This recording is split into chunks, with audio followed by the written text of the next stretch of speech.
Don't you ever get the feeling that China are aware of something the rest of the world don't know about? The Industrial Revolution in China is still very much in progress.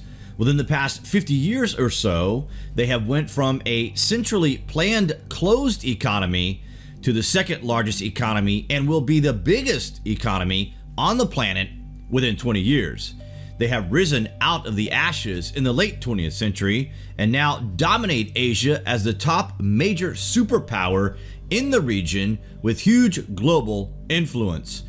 So when we say, don't you get the feeling China knows something we don't, that is literal.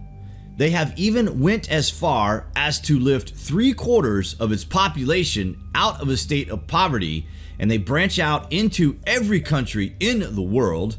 Chinese people are everywhere.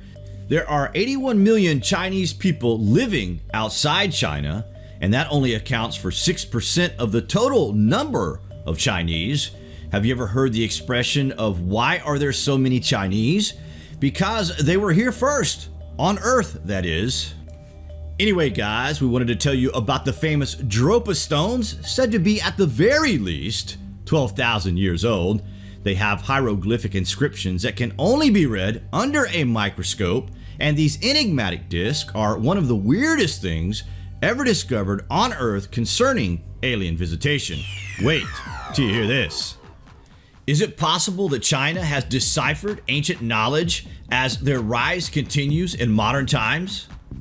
A Chinese archaeologist discovered these stones right around 1930 near inaccessible mountains very close to the then independent nation of Tibet.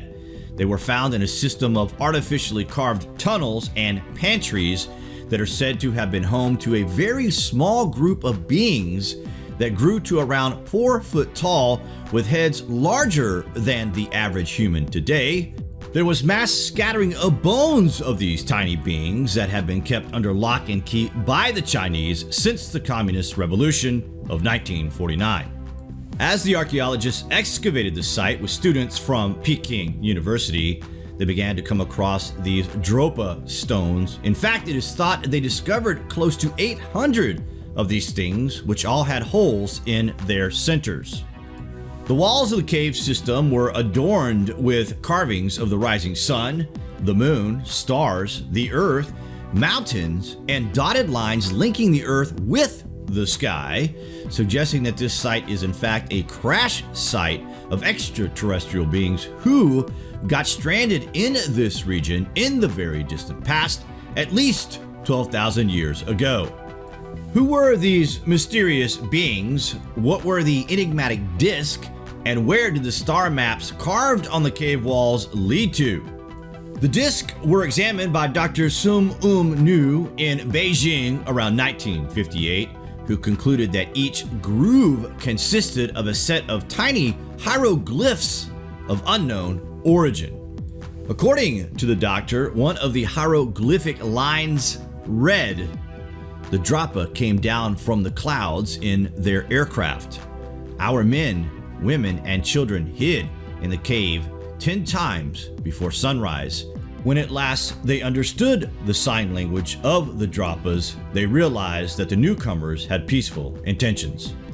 Another section reads regret of the inhabitants of the mountain because the aliens had crashed their ship and could not build another to return to their planet. They knew their existence was doomed, and therefore they wrote down their story for others to read.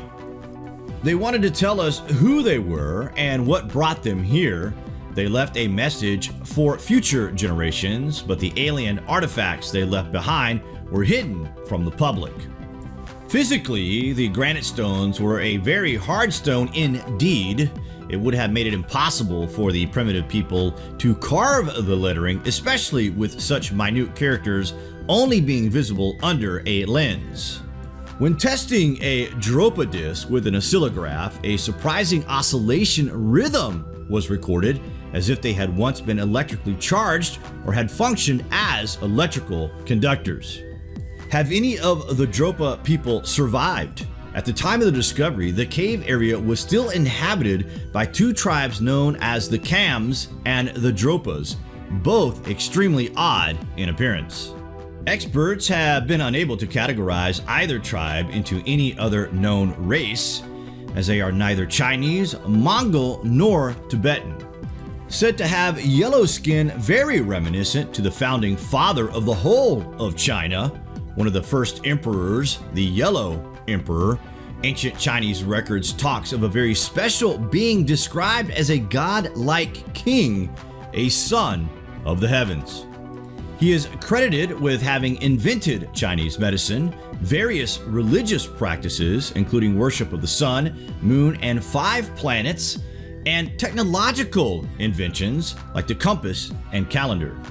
It was believed that he lived in the Kunlun Mountains, which are in the heart of Tibet, close to where the Dropa stones were discovered. It is also said that his wife was a woman from the skies.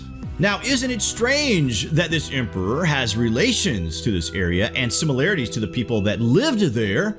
It is possible, you have to wonder, that Chinese people are descendant from a completely separate group of beings who just happened to crash land on Earth, and the emperors were a direct line from this event.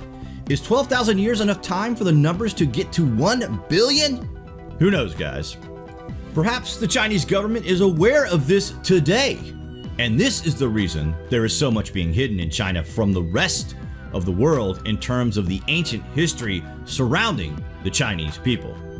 As for the Dropa stones, no one knows where they are now, apart from being in China somewhere. They are part of ancient history that China does not want the rest of the world to know about. Why do you think this is, you have to wonder? What do you guys think of this anyway? Comments below, and thank you for watching.